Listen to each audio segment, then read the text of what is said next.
చదివినప్పుడు ఒక తలంపు వచ్చింది. ఏంటంటే దేవుడు మన మధ్యలో అటువంటి అంటు రోగములు, అంటు వ్యాధులు పంపించినప్పుడు, పెస్టిలెన్సెస్ అవన్నీ పంపించినప్పుడు అయినా కూడా మనుషులు వెన్ను తిరగలేదంట కదా. చాలా విచారకరమని అక్కడ మనం చూస్తాం ఆమోసు గ్రంథంలో. జస్ట్ మనము ఒక తలంపు తీసుకొని ముందుకు వెళ్దాము.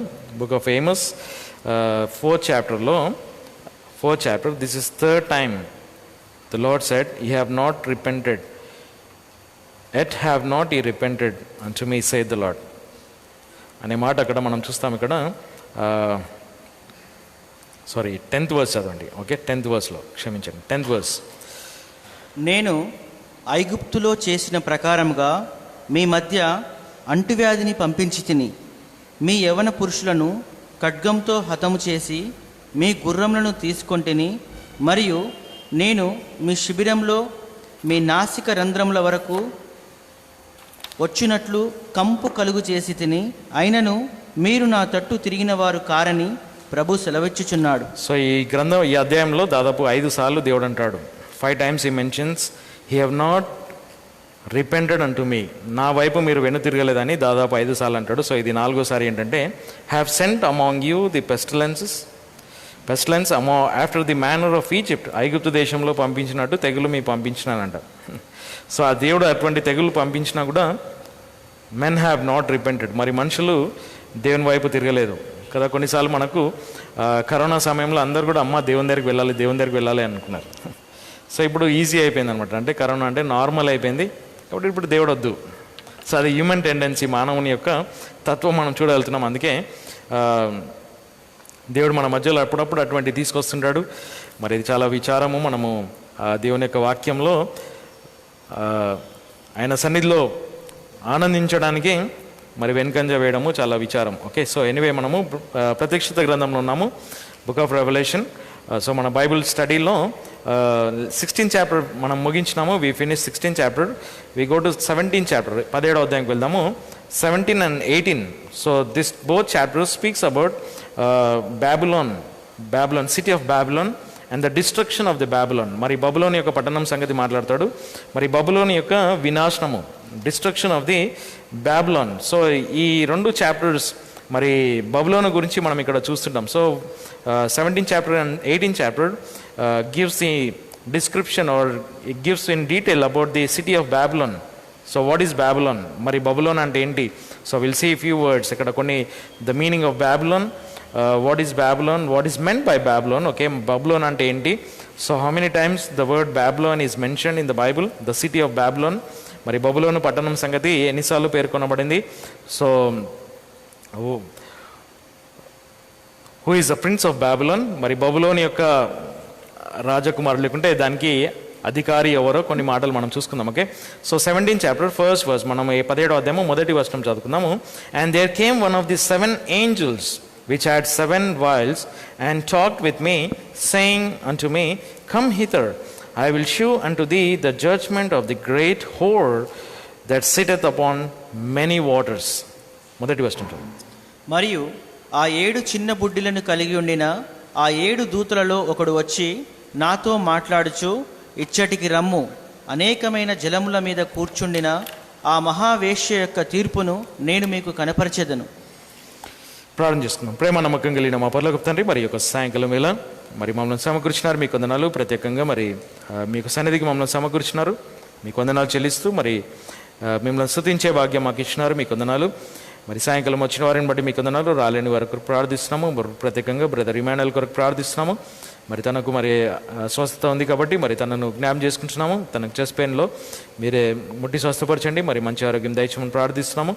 మరి సంఘం అంతట్లో కూడా మరి మేమందరం కూడా కలిసి మిమ్మల్ని స్తుతించే భాగ్యం మాకు దయచేయండి. మరి సాయంకాలం బైబిల్ పఠనంలో మీరు మాకు తోడుగా ఉండి నడిపించమని మా పరమ రక్షుడైన యేసుక్రీస్తు నామమున ప్రార్థిస్తున్నాను తండ్రి, ఆమేన్. దయచేసి బ్రదర్ ఇమానుయల్ కొరకు ప్రార్థన చేయండి. తనకు చెస్ట్ పెయిన్ ఉందని చెప్తున్నారు కాబట్టి నిన్నటి దినం నుండి ఉందని చెప్తున్నాడు. సో ప్రార్థన చేయండి. ఎటువంటి తొందరలు జరగకుండా దేవుడు స్వస్థత ఇచ్చేలాగా ప్రార్థన చేశాం. ఓకే, సో 17th chapter 17వ అధ్యాయము మరి క్రొత్త అధ్యాయం మనం ఈ సాయంకాలం చూస్తున్నాం. 17th chapter and 18th chapter. This is called the parenthetical passage అన్నమాట. పేరెంథెటికల్ ప్యాసేజ్ అంటే ఏంటో కొన్ని నిమిషాలలో మనం చూసుకుందాం. ఇది యాక్చువల్లీ మనం ఇక్కడ ఒక చిన్న డ్రాయింగ్ వేసుకుందాము. అంటే to understand book of revolution from 6th chapter to 19th chapter, 6వ అధ్యాయం నుండి 19వ అధ్యాయం వరకు మనం అర్థం కావడానికి మరొక చిన్న లైన్ డయాగ్రామ్ వేసుకుందాము. లైన్స్ వేసుకొని అక్కడ మనం చూద్దామంటే ఈ ట్రిబులేషన్ పీరియడ్ మనకి ఏదైతే ఉందో, okay, so 7 years tribulation period ఏదైతే మనకు కనబడుతుందో, ఈ 7 years ట్రిబులేషన్ పీరియడ్లో 7 years tribulation period begins in 6th chapter. Okay, 6వ అధ్యాయంలో స్టార్ట్ అవుతుంది. It ends in 19th chapter. Okay, 19వ అధ్యాయంలో ముగించడం జరుగుతుంది. అంటే 6వ అధ్యాయం నుంచి 19వ అధ్యాయం వరకు కేవలం 7 years టైం పీరియడ్. ఓకే, ఇది మనం బాగా జ్ఞాపకం పెట్టుకోవాలి. 7 years time period, only 7 years time period mention from 6th chapter to 19th chapter. 6వ అధ్యాయం నుంచి 19వ అధ్యాయం వరకు మరి మనం చూస్తున్నాం. సో ఈ సందర్భంలో మనం గమనిస్తే ఇక్కడ ఎవ్రీ చాప్టర్, ఓకే, ప్రతి చాప్టర్లో మనకు 6th చాప్టర్, ఇక్కడ మనకు 7th చాప్టర్, 8, 9,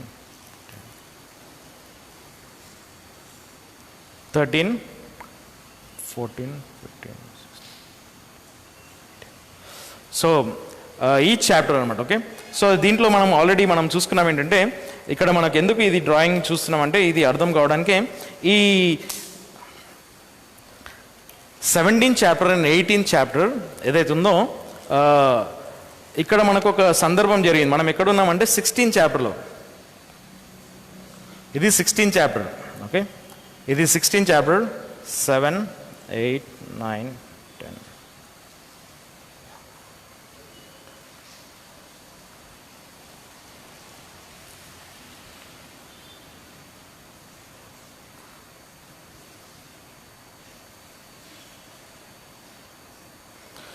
ట్వెల్త్ చాప్టర్, మళ్ళీ ఇక్కడ మనకు 13th చాప్టర్, మిడిల్ చాప్టర్ అనమాట. Okay, 13, 14, 15, 19th chapter. సో మనం ఇప్పుడు ఆల్రెడీ ఇక్కడ 16th చాప్టర్లో ఉన్నాం. ఓకే, సో మనం ఈ 16th చాప్టర్లో ముగించినాము. ఈ 16th చాప్టర్లో మనం ముగించిన తర్వాత ఆ 16th చాప్టర్ తర్వాత మనకు యాక్చువల్లీ టైం లైన్లో టైం ఆర్డర్లో మనం చూస్తే 16th చాప్టర్ తర్వాత మనకి ఇమీడియట్గా 19th చాప్టర్లో ఉండే ఈవెంట్స్ కనబడతాయి. Okay, 16th chapter time line. Okay, time line నేను చెప్తున్నాను. So from 16th chapter ending ఏదైతే మనకు ఎండింగ్ ఎక్కడ వచ్చిందంటే 17th వర్స్ నుంచి 21st వర్స్ వరకు. ఓకే, 17th వర్స్ నుంచి 21st వర్స్ వరకు ఇది ఇక్కడ మనము 7th వైల్, 7వ పాత్ర కుమ్మరించడం మనం చూస్తాం. ఓకే, సో ఈ 7th వైల్ ఏదైతే 7వ పాత్ర కుమ్మరించిన తర్వాత ఇమీడియట్గా మనకు జరిగేది 19th చాప్టర్లో. 19th చాప్టర్లో ఏముందంటే వార్, అక్కడ యుద్ధం జరుగుతుంది అనేది 19th చాప్టర్లో మనం చూస్తాం. సో 19th చాప్టర్లో వెళ్ళకముందు మనకి ఇక్కడ కొన్ని ఇక్కడ గమనించుకుందాం. 19th చాప్టర్లో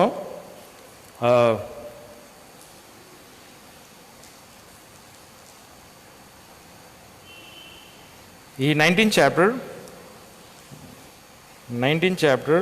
నుండి 20th చాప్టర్ 4th వర్స్ వరకు. ఓకే, 19th చాప్టర్ నుంచి చాప్టర్ 24th వర్స్ వరకు మనం ఇక్కడ చూస్తాం. కానీ ఇక్కడ జరిగే విషయము ఇది మనం ఇక్కడ నుంచి మరలా మనకు మిలీనియం అవన్నీ కనబడుతుంటాయి. సో కానీ ఇక్కడ మనం 17th చాప్టర్ 21st వర్స్ నుండి 16th చాప్టర్ 17th వర్స్ నుంచి 21st వర్స్ వరకు నుండి మన కంటిన్యూయేషన్ ఏంటంటే 19th chapter 11 to 21. Okay, 11 to 21 ఏముంది మనం అక్కడ జస్ట్ అవుట్లైన్ ఒకటి చూసుకుందాం. 19th చాప్టర్ 11th వర్స్ నుంచి 21st వర్స్ వరకు. Okay, 19th chapter 11th verse to 21st verse వరకు అక్కడ మనం ఏం చూస్తామంటే యేసు ప్రభు భూమి మీదకి రావడము, అక్కడ యుద్ధం జరగడం మనం ఇక్కడ చూస్తాం. ఈ సెక్షన్ ఏదైతే ఉందో యుద్ధం ఉంది, వార్, ఇక్కడ వార్ అనేది జరుగుతుంది. సో 7th వైల్ పోర్అవుట్ చేయగానే బాబిలోన్ సిటీ యొక్క డిస్ట్రక్షన్, ఇక్కడ వార్ అనేది జరుగుతుంది. 19th చాప్టర్ 11th వర్స్ నుంచి 21st వర్స్ వరకు. ఓకే, సో తర్వాత 20 నుంచి అంటే లాస్ట్ మనకు మ్యాక్సిమం 4th వర్స్ వరకు జరుగుతుంది. చాప్టర్ 20 వర్స్ 4th వరకు. ఓకే, మ్యాక్సిమం మనకు 28th చాప్టర్లోకి వెళ్ళిన తర్వాత వర్స్ 4th వరకు ఇక్కడ నుంచి జరుగుతుంది. సో వర్స్ 5 నుంచి 5th వర్స్ నుంచి మనకు మిలీనియం జరుగుతుంది అన్నమాట. సో ఈ మిలీనియం సెక్షన్ ఇక్కడ 5th వర్స్ నుంచి స్టార్ట్ అవుతుంది మిలీనియం. 5వ వచనం నుండి మిలీనియం స్టార్ట్ అవుతుంది. సో అక్కడికి మనము చాలా దగ్గరలో ఉన్నాం మిలీనియంకి వెళ్ళడానికి. చాలా ఇంట్రెస్టింగ్ సబ్జెక్ట్ ఉంటుంది అక్కడ మిలీనియంలో. సో ఇక్కడ మనము ఆల్రెడీ ఒక 4 పెరెంథెటికల్ సెక్షన్స్ చూసినాం. 3 పెరెంథెటికల్ సెక్షన్స్ 3 పెరెంథెటికల్ సెక్షన్స్ అంటే 6th చాప్టర్కి ఇది 7th చాప్టర్ కదా. ఈ 7th చాప్టర్ ఒక పెరెంథెటికల్ చాప్టర్ అనమాట. ఇది ఏంటంటే between 6th and 7th seal, 6th and 7th సీల్కి మధ్యలో ఒక పెరెంథెటికల్ చాప్టర్ 7th చాప్టర్. ఆల్రెడీ మనం ఇవన్నీ చూసినాము. తర్వాత మనకు ఇంకొక చాప్టర్ 10 and చాప్టర్ 11 ఇదొక పెరెంథెటికల్ చాప్టర్. సో ఇది మనకి ఎక్కడ బిట్వీన్ అంటే between 6th and 7th trumpet. So చాలామంది అంటారు బుక్ ఆఫ్ రెవల్యూషన్ చాలా టఫ్ అర్థం కావడానికి. సో సింపుల్గా మనం అందుకే సింపుల్గా అర్థం కావడానికి నేను ఇవి చెప్తున్నాను. తర్వాత ఇంకొక సెక్షన్ మనకు కనబడుతుంది 16th చాప్టర్లో. ఓకే, ఇక్కడ ఒక పెరెంథెటికల్ చాప్టర్ ఒకటి పెరెంథెటికల్ ప్యాసేజ్ ఒకటి మనకు కనబడుతుంది. అది మరి మనము ఇక్కడ ఆల్రెడీ మనం చూసినాము 13th వర్స్ నుంచి 16th వర్స్ వరకు, 13 to 16, 13 నుంచి 16 వరకు పెరెంథెటికల్. సో ఇదేంటంటే between 6th and 7th while. So ప్రతి దేవుని యొక్క తీర్పు అనమాట, ఇవన్నీ దేవుని యొక్క తీర్పు. సో 6th సీల్ 7th సీల్కి మధ్యలో ఒక పెరెంథెటికల్ చాప్టర్. అంటే దేవుడు అక్కడ మధ్యలో ఒక కార్యం జరిగించినాడు అనమాట. అంటే 6వ ముద్ర తెరవకముందు 6వ ముద్ర తెరిచిన తర్వాత 7వ ముద్ర తెరవకముందు ఒక భాగము దేవుడు ఒక కార్యం చేసినాడు అక్కడ. సో తర్వాత మళ్ళా మనము 10th చాప్టర్ 11th చాప్టర్లో మనకు పెరెంథెటికల్ చాప్టర్. ఎక్కడంటే 6వ బూర 7వ బూరకు మధ్యలో ఇంకొక సెక్షన్ వస్తుంది. అది దేవుడు అక్కడ మళ్ళీ కార్యం చేసినాడు. తర్వాత 16th చాప్టర్లో కూడా మనం చూస్తాం అక్కడ 6వ పాత్ర 7వ పాత్ర కుమ్మరించకముందు దేవుని యొక్క కార్యం, అక్కడ దేవుడు భూమి మీదకి వస్తాడు అనేది ఒక ఆశీర్వాదపరమైన వచనం మనము చూసినాం అక్కడ. కానీ ఇక్కడ మనం ఇక్కడ ఏం చూస్తున్నామంటే ఇది పెరెంథెటికల్ డివిజన్ అనేది కాదు, పెరెంథెటికల్ సెక్షన్ అనేది కాదు. కానీ ఏంటంటే ఇక్కడ మనకు ఒక బ్రీఫ్ ఎక్స్పోజిటరీ టీచింగ్ అనమాట. అంటే కొద్దిగా మామూలుగా ఎక్స్ప్లెనేషన్ బ్రీఫ్గా ఎక్స్ప్లెయిన్ చేసినాడు అనమాట. ఏంది ఈ బాబిలోన్ సిటీ అనేది. ఓకే, బాబిలోన్ సిటీ ఏదైతే ఉందో, బాబిలోన్ అనేది మరి దీని గురించి 17th చాప్టర్ 18th చాప్టర్ చెప్పడం జరిగింది. 2 అధ్యాయాలలో ఈ బబులోన్ సంగతి చెప్పడం జరిగింది అనమాట. యాక్చువల్లీ మనకు సీక్వెన్స్లో ఒక ఆర్డర్లో మనం వెళ్తే ముద్రలు విప్పినారు, బూరలు తినాడు, తర్వాత పాత్రలు కుమ్మరించబడిన తర్వాత 7వ పాత్ర కుమ్మరించబడిన తర్వాత డైరెక్ట్గా మనకు ఈ సెక్షన్ కనబడుతుంది.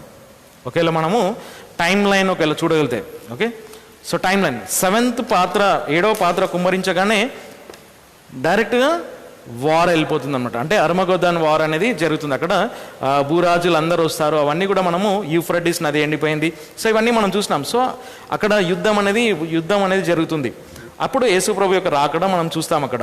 కానీ ఇక్కడ మనకు ఏం అర్థమవుతుందంటే 17th చాప్టర్ 18th చాప్టర్ అనేది కొద్దిగా డీటెయిల్గా మనకు దేవుని యొక్క వాక్యంలో దేవుడు చెప్పినాడు. ఎందుకంటే ఇది కొద్దిగా మనకు అర్థం కావడానికి. సో బాబిలోన్ అనే సిస్టమ్ ఏంటి, బబులోన్ అనే ఆ సిస్టమ్ ఏంటో మనకు అర్థం కావడానికే ఈ సెక్షన్ అంటే 2 చాప్టర్స్ మనకి ఇచ్చినాడు. సో 16th చాప్టర్ నుంచి 19th chapter actually direct time line అనమాట. అంటే ఇక్కడ నుంచి అక్కడికి జరగాలి. కానీ మధ్యలో దేవుడు మనకు ఒక బ్రీఫ్ ఎక్స్ప్లెనేషన్ ఇస్తున్నాడు అనమాట. 17th చాప్టర్ 18th చాప్టర్ ఆ బాబిలోన్ అనే పట్టణం గురించి ఎక్స్ప్లెనేషన్ ఇస్తున్నాడు అనేది మరి మనం చూస్తున్నాం. అది మనకు అర్థం కావాలి. సో పెరెంథెటికల్ ప్యాసేజ్ అనమాట. ఇది కూడా ఒక parenthetical passage to understand in detail. So ఇది మనకు డీటెయిల్గా అర్థం కావడానికి 17th and 18th చాప్టర్ అందుకే మనకి ఇచ్చినాడు. డైరెక్ట్గా మనకు అది చెప్పకుండా దేవుడు మధ్యలో అర్థం కావడానికి ఇచ్చినాడు. అందుకే మనం 17th chapter and 18th chapter చాలా ఇంపార్టెంట్ చాప్టర్స్ ఇక్కడ మనం చూడగలుగుతాము. ఎందుకంటే ఈ వరల్డ్ సిస్టమ్ ఇవన్నీ కూడా మనం ఇక్కడ కొన్ని పాయింట్స్ రాసుకుందాము, అప్పుడు మనకు అర్థమవుతుంది ఏంటి అనేది. ఓకే, సో 17th చాప్టర్ యొక్క అవుట్లైన్స్ మనం చూస్తాం. అవుట్లైన్స్ ఏంటంటే, సో ఇప్పుడు నేను మరలా ఇది జ్ఞాపకం చేసి ముగిస్తాను. 16th చాప్టర్ ముగించగానే ఎండింగ్లో ఇమీడియట్ 19th చాప్టర్ స్టార్ట్ అయిపోతుంది టైం లైన్లో. 16th చాప్టర్ ముగించగానే అంటే 7th వైల్ పోర్ అవుట్ చేయగానే 19th చాప్టర్లో ఉండే విషయాలు ఇమీడియట్గా జరుగుతాయి. కానీ మధ్యలో దేవుడు మనకు 17th chapter and 18th chapter అది ఏంటి అని తెలియజేస్తున్నాడు, దాని గురించి వివరిస్తున్నాడు మనకు అర్థం కావడానికి. బబులోన్ అనేది ఏంటో అర్థం కావడానికి చెప్తున్నాడు అనేది మరి మనము గమనించాలి. సో 17th చాప్టర్ యొక్క అవుట్లైన్స్ మనం చూసుకుందాము. 17th chapter from verse 1 to 3, మొదటి వచనం నుండి 3వ వచనం వరకు ఫస్ట్ సెక్షన్ ఏంటంటే the angels introductory statement and action అనమాట. అంటే దూతల యొక్క ఇంట్రడక్షన్ అనమాట. ఆ బబులోని యొక్క పట్టణము సంగతి, ఒక దూత 7 దూతలలో ఒక దూత, ఏ దూతలైతే ఈ పాత్రలు కుమ్మరించినారు, 7 angels, one of the 7 angels who poured out vial. ఏ పాత్ర కుమ్మరించినాడు అనేది లేదు, కానీ వన్ ఆఫ్ ది 7 ఏంజల్స్, 7 పాత్రలు కుమ్మరించిన దాంట్లో ఒక దూత. ఆ దూతలలో ఒక దూత ఏం చేసినాడంటే ఆయన దీని గురించి తెలియజేసినాడు అనమాట. దాని గురించి ఒక ఇంట్రొడక్షన్ ఇచ్చినాడు అనేది మనం ఫస్ట్ 3 వర్సెస్లో చూస్తాం. Okay, and then second section ఏంటంటే ఫ్రమ్ 4 to 6 మనం చూస్తాం. ఓకే, 4 to 6 వరకు మనం ఇంకొక సెక్షన్ ఏం చూస్తామంటే the description of the harlot, ఆ వేశ్య యొక్క వివరణ మనం చూస్తాం. ఆ వేశ్య ఏంటి, ఆ బబులోను పట్టణము, ఆ బబులోను పట్టణంలో ఉండే ఆ వేశ్య ఏంటి, ఆ వేశ్య యొక్క వివరణ ఏంటి. Okay, the description of the harlot from verse 4 to 6. And then the identity, third section, the identity and power of Babylon. ఆ యొక్క బబులోని యొక్క ఐడెంటిటీ, దాని యొక్క గుర్తింపు, దాని యొక్క శక్తి ఏంటిదో మనకు 7th వర్స్ నుంచి 15th వర్స్ వరకు కనబడుతుంది. So the identity and power of Babylon is from 7th verse to 15th verse. And then 4th verse, the end of the harlot, ఆ వేశ్య యొక్క or the destruction of the harlot, ఆ వేశ్య యొక్క అంతము, పతనము మనం చూస్తాం. 17th చాప్టర్ 16 and 17, 16, 17 వచనము కంటిన్యూషన్ అనమాట. సో 16, 17 వర్స్లో డిస్ట్రక్షన్ అనేది మనకు కనబడుతుంది. సో అది అవుట్లైన్స్ మనం చూసాం. So what is బాబులోన్? ఇక్కడ మనము బబులోన్ గురించి చెప్పడం జరిగింది కదా. 5th వర్స్ మనం చదుదాం. అండ్ అపాన్ హర్ ఫోర్హెడ్, ఒక వేశ్య ఉంది, ఆ వేశ్య యొక్క తన నుసిటి మీద ఏం రాయబడిందంటే మిస్టరీ బాబులోన్. ఆ వేశ్య యొక్క నుసిటి మీద ఇది రాయబడింది, mystery Babylon, the great, the mother of harlots and abominations of the earth. మనం అందుకే కేజీబీ బైబిల్లో మనం చూస్తే ఒకవేళ అన్ని క్యాపిటల్ లెటర్స్లో ఉన్నాయి, ఏది కూడా స్మాల్ లెటర్స్లో, లోవర్ కేసులో లేదు, అన్ని అప్పర్ కేసులో ఉన్నాయి. అంటే క్యాపిటల్ లెటర్స్లో రాయబడినాయి అంటే అది మనము మన గమనిక కొద్దిగా అర్థం చేసుకోవాలి. ఓకే, సో మిస్టరీ బాబులోన్, బబులోన్ యొక్క మర్మం ఏంటి? So what is బాబులోన్ actually? Babylon అంటే ఏంటి? So బాబులోన్, what is meant by బాబులోన్? బాబులోన్ is nothing but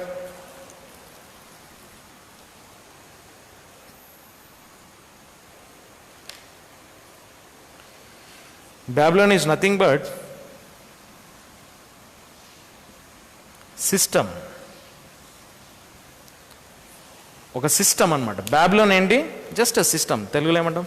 system అంటే విధానం, ఒక విధానం అనమాట. Babylon is nothing but a system. What system? ఏం సిస్టమ్ అంటే బాబిలోన్ ఈజ్ సిస్టమ్. ఓకే, ఏంటి ఆ విధానం అంటే ఇక్కడ మనం చూస్తాం, Babylon is a religious system, Babylon is a political system, Babylon is an economical system. ఒక విధానం అనమాట. ఏంటి ఆ విధానం అంటే 17th చాప్టర్ 1 verse 1 to 7 మనం చూస్తాం. ఏంటి? మొదటి వచనం నుండి 7వ వచనం ఏం చూస్తామంటే ఒక రిలీజియస్ సిస్టమ్ అనమాట. Babylon is a religious system. Number 1, religious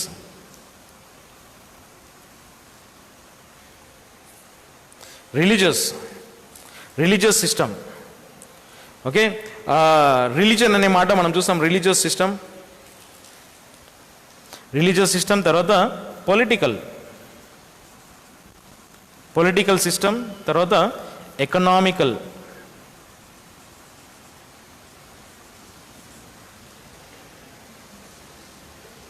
religious system, political system, economical system, ఇవన్నీ ఒక తత్వం అన్నమాట. సో ఇక్కడ మనం చూస్తాం 17వ అధ్యాయము మొదటి 7 వచనాలలో అక్కడ మతపరమైన సిస్టమ్ మనం చూస్తాం, ఒక విధానము చూస్తాం. మతపరమైనది రిలీజియస్ సిస్టమ్ అనేది 1st verse to 7th verse మనకు కనబడుతుంది.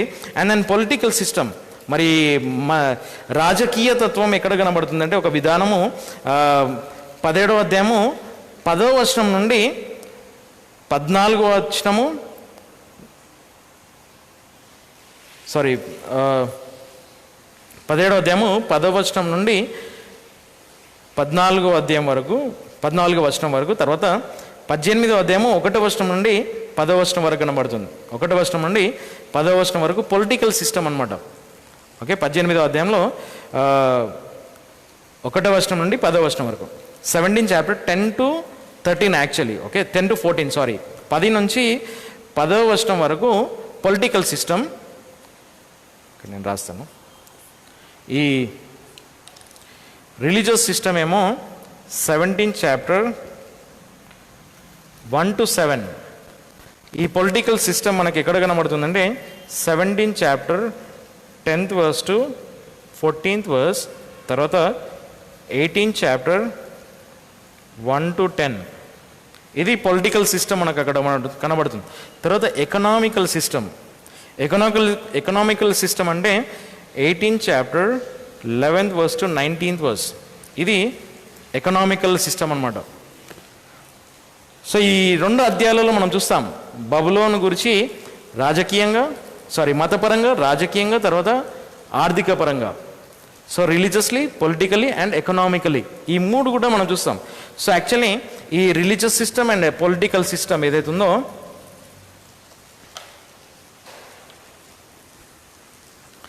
ఈ రిలీజియస్ సిస్టమ్ తర్వాత ఈ పొలిటికల్ సిస్టమ్ ఏదైతే ఉందో మనకు ఈ యాంటై క్రైస్ట్ ద్వారా స్థాపించబడింది, వాని ద్వారానే అది నాశనం అవుతుంది. కానీ ఈ ఎకనామికల్ సిస్టమ్ ఏదైతుందో, ఓకే, ఈ ఎకనామికల్ సిస్టమ్ గాడ్ డిస్ట్రాయ్స్, దేవుడు దాన్ని నాశనం చేశాడు. సో యాంటై క్రైస్ట్ ద్వారా ఈ religious system, political system start అయింది, వాని ద్వారానే అది అంతమవుతుంది. సో వాడే దానికి నాశనం చేస్తాడు. తర్వాత ఈ ఎకనామికల్ సిస్టమ్, ఆర్థికపరమైన సంస్థ ఏదైతే ఆ తత్వం ఏదైతుందో దేవుడు దాన్ని నాశనం చేస్తాడని ఇక్కడ మనం రానున్న దినాలలో నేర్చుకుంటాం. Okay, so fall of Babylon ఎక్కడి నుంచి జరిగింది? మనం ఆల్రెడీ ఈ ఫాల్ ఆఫ్ బ్యాబిలోన్ అంటే ఈ బబులోను పతనం అవుతుంది అని మనం ఆల్రెడీ ప్రీవ్యూలో చూసినాం. ఎక్కడ చూసినామంటే ఇక్కడ చూసినాం మనం 14th చాప్టర్లో. ఈ బబులోని యొక్క పతనము ఇక్కడ జరుగుతుంది.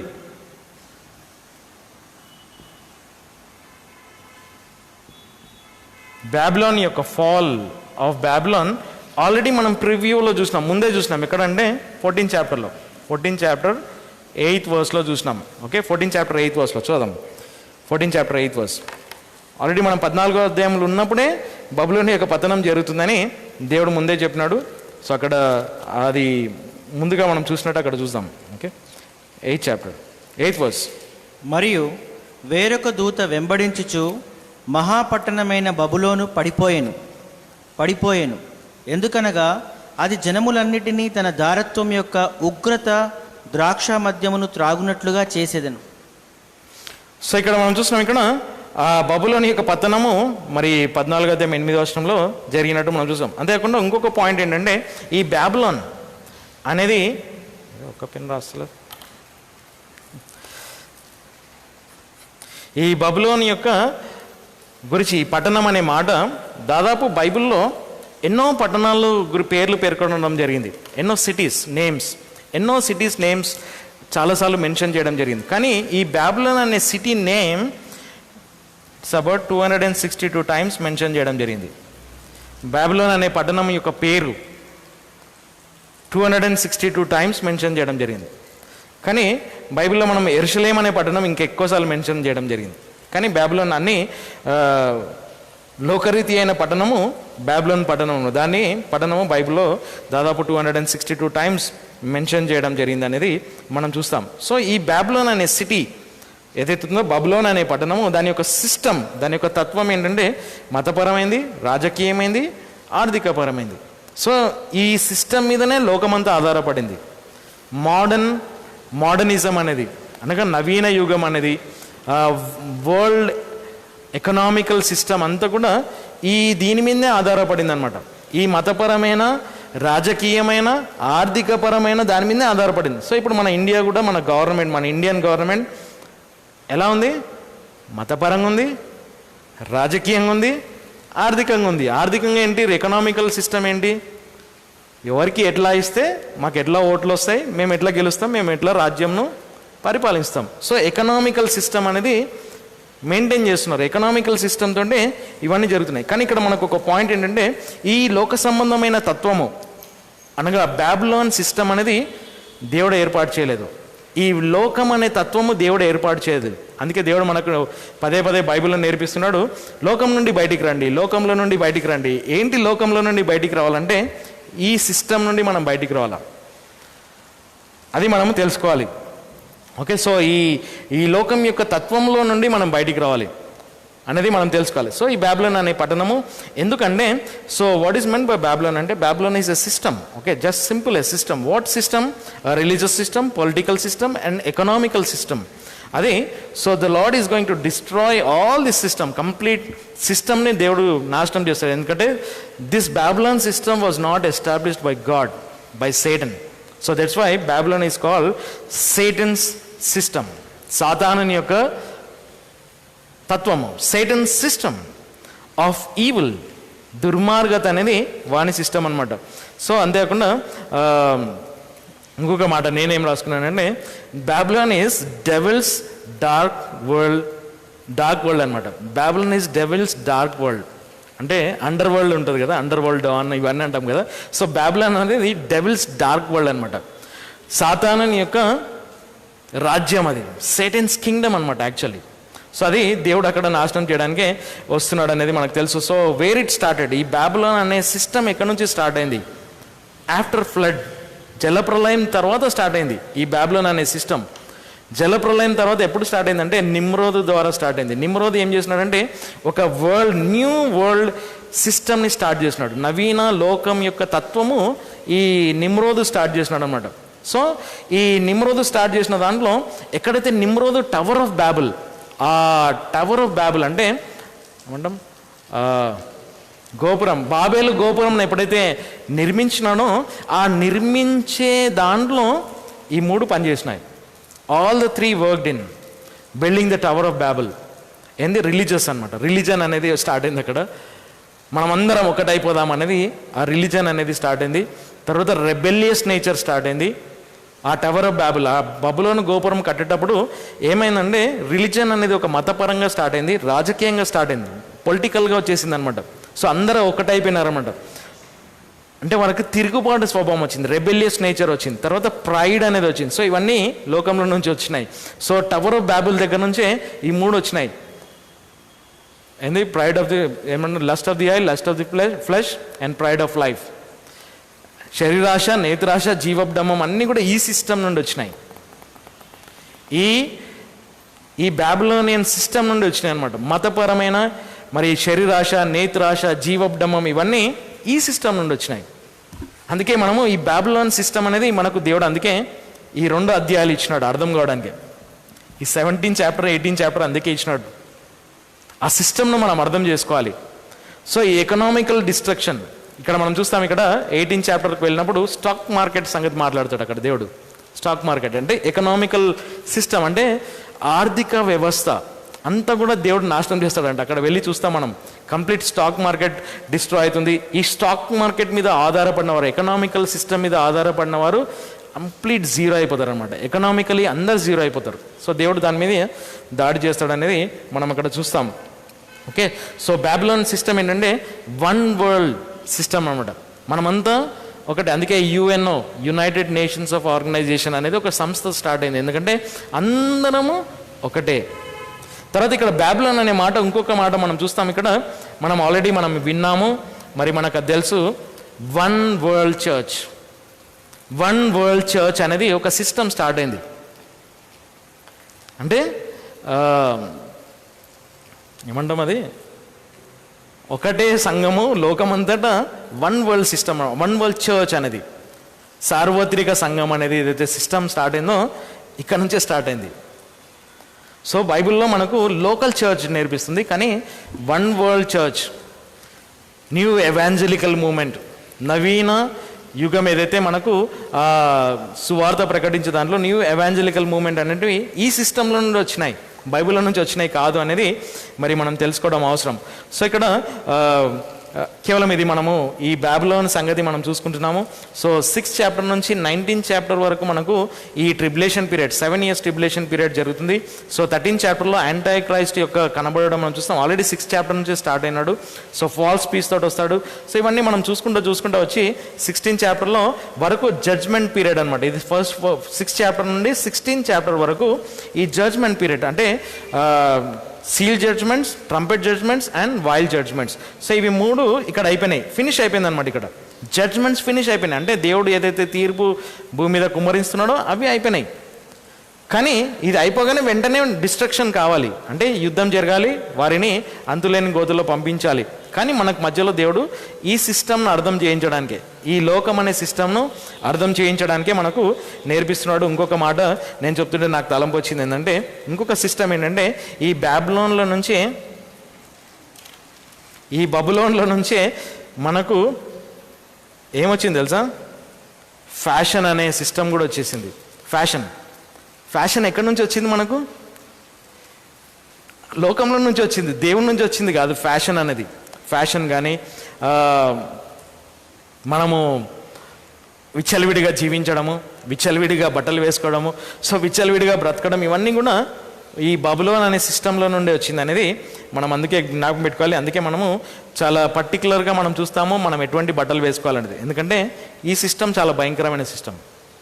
అందుకే ఇక్కడ రాజకీయంగా, పొలిటికల్గా, తర్వాత ఎకనామికల్గా, మరి అది మతపరంగా, మరి తిరుగుబాటు స్వభావం మనం ఇక్కడ చూసినాం కదా. రెబెలియస్ నేచర్, తిరుగుబాటు స్వభావం. ఎందుకంటే అరే నువ్వు ఇట్లా బట్టలు వేసుకోవద్దంటే నా ఇష్టం, నువ్వు ఎవరు చెప్పడానికి అంటారు. అంటే దాని అదేంటి తెలుసా?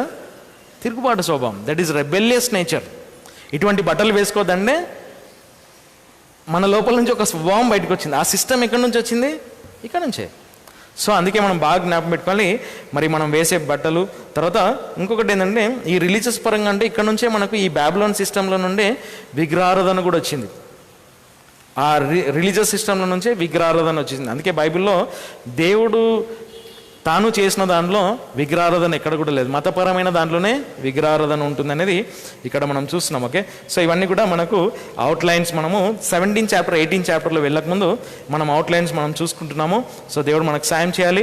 మరి 17 మన టైం అయిపోయింది కాబట్టి సో ఇక్కడ 17th చాప్టర్లో మరి ఫస్ట్ వర్స్లో మనం చూద్దాం. ఇక్కడ and there came one of the 7 angels మరి విచ్ యాడ్ ది 7 vials, అంటే 7 పాత్రలు ఉన్న దాంట్లో ఒక దూత, 7 ఉన్న దూతలలో పాత్రలు కలిగి ఉన్న 7 దూతలలో ఒక దూత వచ్చినాడంట.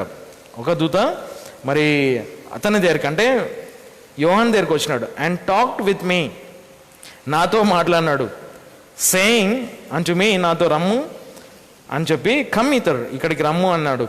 I will show unto the the judgement of the great whore that sitteth upon many waters. ఒక గొప్ప, తెలుగులో చదవండి. అనేకమైన జలముల మీద కూర్చుండిన ఆ మహావేశ్య యొక్క తీర్పును నేను నీకు కనపరిచేదను. సో మహావేశ్య యొక్క తీర్పును నేను నీకు కనపరుస్తాను అనేది ఇక్కడ మనం ఈ 17th చాప్టర్ 18th చాప్టర్ లోపల ఈ మహావేశ్య యొక్క తీర్పు మనకు వివరించడం జరుగుతుంది. సో మనం ఏ సిస్టమ్ మీద అయితే ఆధారపడినామో, అంటే ఏ తత్వం మీద మనం ఆధారపడినామో ఆ తత్వం మొత్తం దేవుడు నాశనం చేస్తాడు.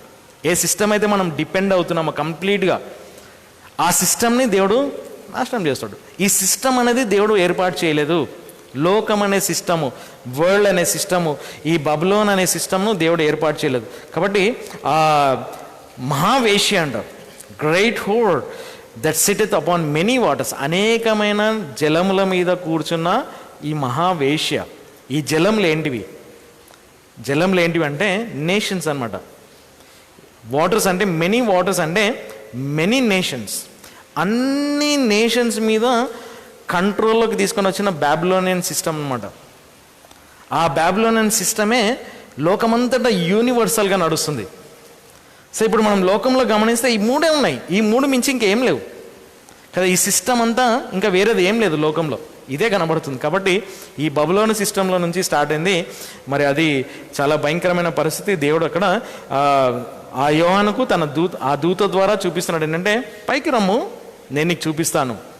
ఏంటి అంటే ఆ మహావేశ్య యొక్క తీర్పు, ఆ మహావేశ్య యొక్క తీర్పు ఎలా జరుగుతుంది అనేది చూపిస్తానని మరి అక్కడ 17 చాప్టర్ 18 చాప్టర్ అంతా కూడా మరి మనకు చూపించడము జరుగుతుంది. సో దేవుడు మనకు సాయం చేయాలి. ఇంకా మనం ముందుకు వెళ్ళి నేర్చుకుందాము. మరి దేవుని యొక్క వాక్యంలో ఈ వరల్డ్ సిస్టమ్ అంటే ఈ లోకం యొక్క తత్వము మరి అది దైవికమైనది కాదు. దాంట్లో నుంచి మనం బయటికి రావాలి. ఈ లోకంలో నుండి మనం బయటికి రావాలి. లోకంలో ఉన్నాం కానీ లోకానికి చెందిన వారం కాదు అని దేవుని యొక్క వాక్యంలో మనం చూస్తున్నాం. కాబట్టి ఈ లోకం యొక్క సిస్టంలో నుండి మనము బయటికి రావడము మరి మొదటి యోహానులో కూడా మనం ఉదయకాలం 4వ అధ్యాయం చూసినాం కదా, అక్కడే 2 వచనాలు చూసుకొని చదువుకొని ముగించుకుందాం. అంటే ఈ లోకం యొక్క తత్వము, ఆ సిస్టమ్ ఏదైతుందో దాంట్లో నుంచి కొన్ని మాటలు అక్కడ మనం గమనించుకొని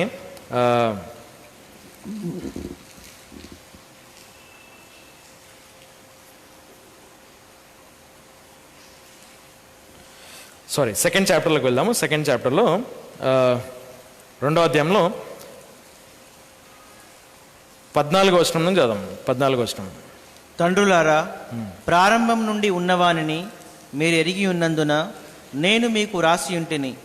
యవన పురుషులారా, మీరు బలముగా ఉన్నందున మరియు దేవుని వాక్యం మీలో నిలిచి ఉన్నందున మరియు మీరు దుష్టిని జయించినందున నేను మీకు రాసి ఉంటిని.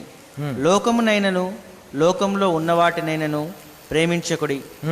లోకమునైనను ఎవడైనను లోకమును ప్రేమించిన ఎడల తండ్రి ప్రేమ వానిలో లేదు. Okay, love not the world. లోకమును ప్రేమించదు. ఏంటి లోకమును ప్రేమించదు అంటే ఈ సిస్టమ్ను ప్రేమించకూడదు అనమాట.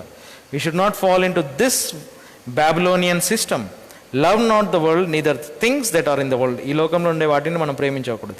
If any man love the world, ఏ మనుషుడైనా లోకమును ప్రేమించిన ఎడల the Father love of the Father is not in him. తన లోపల తండ్రి ప్రేమ ఉండదంట. సో లోకంలో ఏముంది? 16వ వచనం చదవండి.